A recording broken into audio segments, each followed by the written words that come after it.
আর পার্টির যে চিফ তিনি প্রাইম মিনিস্টার হতে পারবেন না, এই প্র্যাকটিসটা তো তেমন আমরা দেখি না। যেমন আমাদের যদি ওয়েস্টমিনিস্টার টাইপ অফ গভর্নমেন্টে দেখি, ব্রিটেনের আমরা এক্সপিরিয়েন্স দেখি, বর্তমান প্র্যাকটিস দেখি যে পার্টি চিফ প্রাইম মিনিস্টার হন।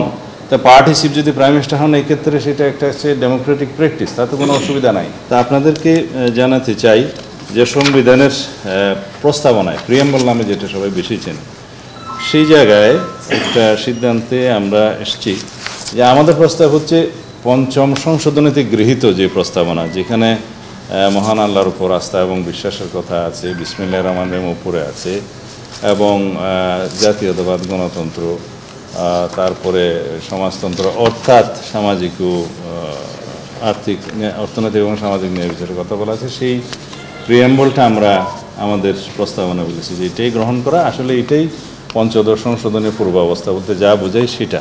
এখানে ধর্মনিরপেক্ষতা নেই, এখানে কোনো বহুত্ববাদের কথা নেই, সেটা সাথে আমরা একমত নই। ধর্মনিরপেক্ষতা এবং বহুত্ববাদের যে বিপক্ষে আমরা সেটা গতবারও বলেছি। এখানে কমিশনের প্রস্তাবে ওনারা বলেছেন যে স্বাধীনতার ঘোষণাপত্রে যে উল্লেখিত সাম্য, মানবিক মর্যাদা এবং সামাজিক সুবিচারের যে কথাগুলো উল্লেখ করা আছে, সেটা প্রিয়াম্বলে সংবিধানের মূলনীতিতে আনা যায় কিনা সেটা আমরা বলেছি। এই বিষয়ে আমরা একমত। এবং বিদ্যমান সংবিধানের যেটা পঞ্চদশ সংশোধন পরবর্তীতে সেখানে যে প্রিয়াম্বল আছে এটার সাথে আমরা একমত নয়, সেটা রিমুভ করতে হবে। তারপরে আসলো প্রজাতন্ত্র এবং গণপ্রজাতন্ত্রী বাংলাদেশের ক্ষেত্রে ওনারা যে নাগরিকতন্ত্র এবং গণপ্রজাতন্ত্রী বাংলাদেশ শব্দ জনগণতন্ত্রী বাংলাদেশ লেখার কথা বলেছে, সে বিষয়ে আমরা আগেও বলেছি যে রাষ্ট্রের নাম পরিবর্তনের এখানে কোনো যৌক্তিক কারণ নাই। এটা দীর্ঘদিনের 54 বছরের প্র্যাকটিসের মাধ্যমে জনগণ গ্রহণ করেছে। আর তাছাড়া এই বিষয়ে কথা বলতে গেলে অনেক কথা বলতে হয়। এটা একটা ইটালিক অরিজিন শব্দ রেস পাবলিকা থেকে রিপাবলিকের, সেটা অর্থাৎ এটা রেস মানে জিনিস, পাবলিকা মানে জনগণের জিনিস। সেটা হচ্ছে জনগণেরই তন্ত্র। এটা কোনো রাজতন্ত্রের বিপক্ষে উচ্চারিত শব্দ নয়। এটা হচ্ছে জনগণ কর্তৃক জনগণের শাসনের তন্ত্র, প্রজাতন্ত্রী এখানে উল্লেখ করা হয়েছে। এখানে রাজা এবং প্রজার কোনো সম্পর্ক নেই। আসলে জনগণ হচ্ছে সোভারেইন অথরিটি হিসাবে জনগণের নির্বাচিত প্রতিনিধিরাই সোভারেইন পার্লামেন্টে আসে এবং সোভারেইন হাউসে, সার্বভৌম হাউসে জনগণের সার্বভৌমত্ব প্রকাশ করে এবং সেখানে আইন প্রণীত হয়। আইনই হচ্ছে এখানে প্রধান এবং আইনের দ্বারা যারা শাসিত হয় তারাই আইন প্রণয়ন করেন, আবার আইনের দ্বারাই তারা শাসিত হয়। এখানে আইনটাই হচ্ছে মুখ্য। সুতরাং এই জায়গায় বিভ্রান্তির কোনো প্রয়োজন নেই। এটা গণপ্রজাতন্ত্রী বাংলাদেশ যেটা লেখা আছে আগে সংবিধানের বাংলা যারা প্রণয়ন করেছিলেন সেটা গৃহীত হয়েছে, ওভাবেই থাকুক। ওনারাও বলেছেন যে এখানে আমাদের কোনো রিজিড অবস্থান নেই, ইট ইজ ওকে। আর এরপরে আমরা রাষ্ট্র পরিচালনার মূলনীতিতে একইভাবে সাম্য, মানবিক মর্যাদা এবং সামাজিক ন্যায় বিচার, এই কথাগুলো ওখানেও আমরা ধারণ করার ক্ষেত্রে একমত হয়েছি। এখানে ওনাদের একটা প্রস্তাব ছিল, যেহেতু ধর্মনিরপেক্ষতা আমরা রহিত করার জন্য ওনাদেরই প্রস্তাব, সেই ক্ষেত্রে ওনারা এটা পরিষ্কারভাবে কিছু জিনিস এখানে অন্তর্ভুক্ত করতে চান। যেমন বাংলাদেশ একটি বহু জাতি গোষ্ঠী, বহুধর্মী, বহুভাষী ও বহু সংস্কৃতির দেশ, যেখানে সকল সম্প্রদায়ের সহাবস্থান ও যথাযথ মর্যাদা নিশ্চিত করা হবে। এটা উল্লেখ করা যায় কিনা সেটাতে আমরা একমত হয়েছি যে উল্লেখ করা যায়, যদি তাতে অসুবিধা না হয় আর কি। আর বহুত্ববাদের কথা তো আগেই বলেছি, সেটা আমরা বিপক্ষে। এখন অন্যান্য বিষয় যেগুলো আপনারা জানতে চাইতে পারেন সেই বিষয়গুলো আমরা যেখানে এক জায়গায় এসেছি, যেমন মৌলিক অধিকার এবং স্বাধীনতা নামে যে চ্যাপ্টারটা ওনারা ইনক্লুড করতে চেয়েছিলেন, আমরা আমাদের প্রস্তাবে বলেছি যে মৌলিক অধিকার শুরু হচ্ছে 26 অনুচ্ছেদ থেকে শুরু করে 47 অনুচ্ছেদ পর্যন্ত আর কি। সেই অনুচ্ছেদগুলোতে যে সমস্ত জায়গায় সংশোধনী এবং সংযোজন প্রয়োজন হয়, যে সমস্ত ক্ষেত্রে আমরা বিভিন্ন বিষয়ে একমত এবং নীতিগতভাবে একমত হয়েছি, সেগুলো ইনক্লুশন করে ওনারা আমাদেরকে ড্রাফট আকারে দিলে সেটা আমরা দেখে আমাদের বিবেচনাগুলো বলবো। যেমন একটা বিষয় বলি, ইন্টারনেটকে মৌলিক অধিকারের অন্তর্ভুক্ত করার জন্য আমরাও একমত এবং অনেক পক্ষ থেকে একমত করা হয়েছে। যে এখানে একটা জিনিস আপনাদেরকে বলে রাখি, রাষ্ট্র পরিচালনার মূলনীতি একটা বিষয়, কিন্তু রাষ্ট্র পরিচালনার মূলনীতি শুরু হচ্ছে আর্টিকেল 8 থেকে এই আর্টিকেল 25 পর্যন্ত, আর মৌলিক অধিকার ফান্ডামেন্টাল রাইটস স্টার্ট হচ্ছে 26 থেকে 47 পর্যন্ত। এবং এই মৌলিক অধিকারের মধ্যে যে সমস্ত বিষয় উল্লেখ থাকে এটা কিন্তু এনশিওর করতে হয় রাষ্ট্রকে। Civil and political right must be ensured by the state, এটা হচ্ছে প্রিন্সিপাল। তো এইখানে মৌলিক অধিকারের ক্ষেত্র বেশি করে বাড়ানো মানে হচ্ছে রাষ্ট্রের এফিসিয়েন্সি এবং অর্থনৈতিক সক্ষমতার উপরে একটা নির্ভরশীলতা আসবে, কিন্তু রাষ্ট্রকে সেইটার গুড গভর্নেন্সের জন্য রাষ্ট্রের উপরে ছেড়ে দিতে হয়। সেই জন্য কিছু বিষয় থাকবে রাষ্ট্র পরিচালনার মূলনীতিতে, বাট এনফোর্সেবল করার জন্য সেটা থাকবে কিছু বিষয় মৌলিক অধিকারের অধ্যায়ে রাষ্ট্রকে যেখানে এনশিওর করতে হবে all civil and political rights. সেই জন্য আমরা বলছি এখানে অনেকগুলো জিনিস অন্তর্ভুক্ত না করে যে সমস্ত বিষয়গুলো রাষ্ট্র এনশিওর করতে পারবে রাষ্ট্রের সক্ষমতা অনুসারে সেগুলোকে আনাই হচ্ছে বাস্তবায়ন। সেই বিষয়ে ওনারা একমত হয়েছেন এবং সেটা ড্রাফট আকার ওনারা আমাদেরকে দেবেন। এইটাতে একটা অগ্রগতি আছে। তারপরে আইনসভার ক্ষেত্রে এসে মহিলাদের নারীদের আসনের সংখ্যা যেমন আমরা বলেছি 50 থেকে 100-তে উন্নীত করার ক্ষেত্রে আমরা একমত, কিন্তু সেটা বিদ্যমান পদ্ধতিতেই মনোনয়ন হবে, সেটা আমরা আমাদের প্রস্তাবে বলেছি। বাট এইটা আমরা বলেছি যে নেক্সট পার্লামেন্ট গঠন হওয়ার পরে যখন 300 ডাইরেক্টলি নির্বাচিত হবে এবং সংসদের সংশোধনী গৃহীত হলে বর্তমানের 50 এবং প্লাস আরও 50 নিয়ে যে 100 গঠিত হবে, সেই 400 সদস্য বিশিষ্ট সংসদে বিষয়গুলো বিস্তারিত আলোচনা করে কোন পদ্ধতিতে তার পরবর্তী সংসদে নারীদের নির্বাচনটা নারী আসন নির্বাচনটা হবে, সেটা তখন সংসদে বিস্তারিত আলোচনার মাধ্যমে নির্ধারণ করা হবে। বর্তমানের জন্য এক্সিস্টিং পদ্ধতি আমরা মনে করেছি যে অ্যাপ্রোপ্রিয়েট। তারপরে ন্যূনতম বয়স 21-এর ক্ষেত্রে আমরা দ্বিমত। আর প্রাইম মিনিস্টারের ক্ষমতা চেক অ্যান্ড ব্যালেন্স করার জন্য যেটা আর্টিকেল 70-র কথা বলা আছে এবং সংসদের সদস্যদের স্বাধীনতা বাড়ানোর জন্য যে কথাগুলো বলা আছে, এটা বিগত দিনে আমরা আলাপ করেছি, আজকে যদি আবার করি তাহলে আলাপ দীর্ঘ হয়ে যাবে।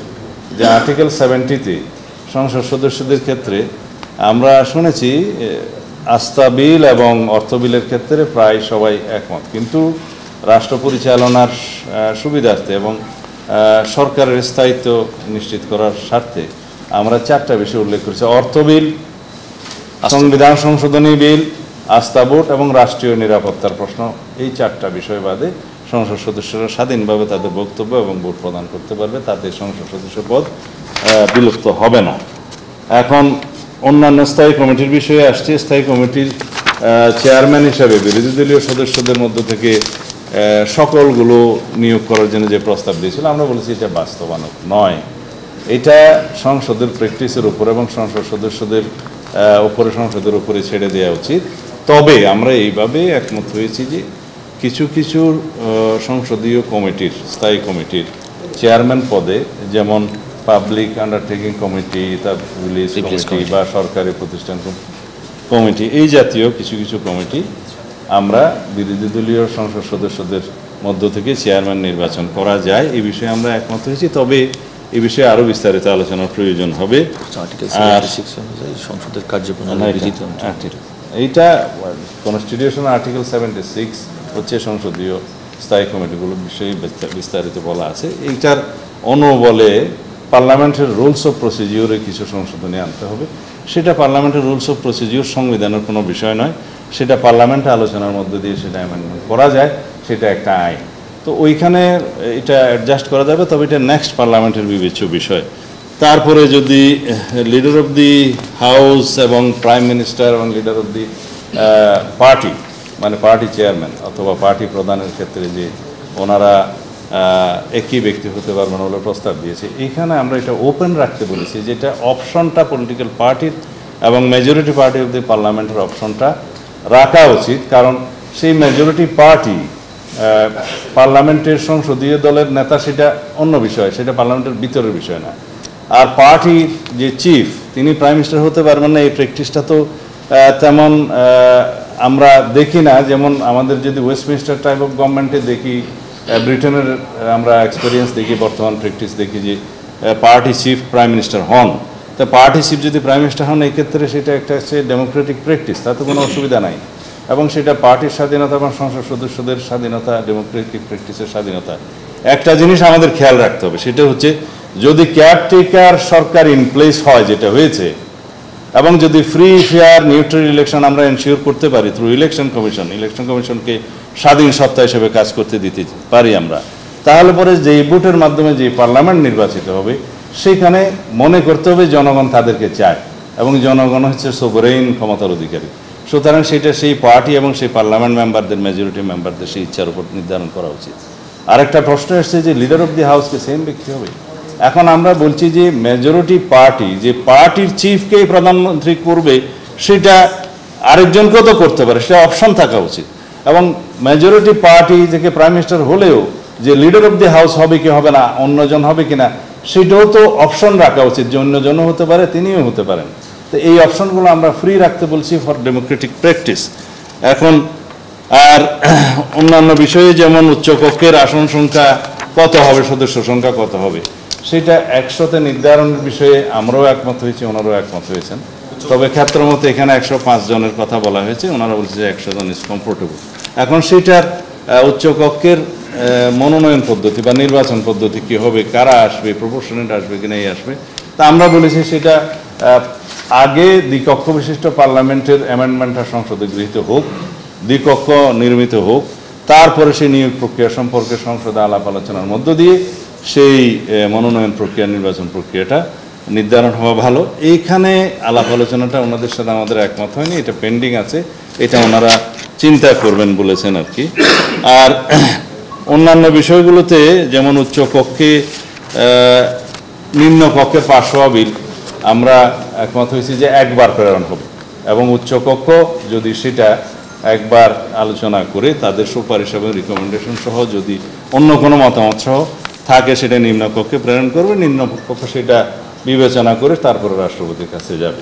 এই পর্যন্ত বলা আছে। উচ্চকক্ষে এক মাস না, সেটা হচ্ছে, আর উচ্চকক্ষে যে কোনো বিল 1 মাসের বেশি যাতে পেন্ডিং না থাকে সেটা একটা বাধ্যবাধকতা দেওয়া হয়েছে।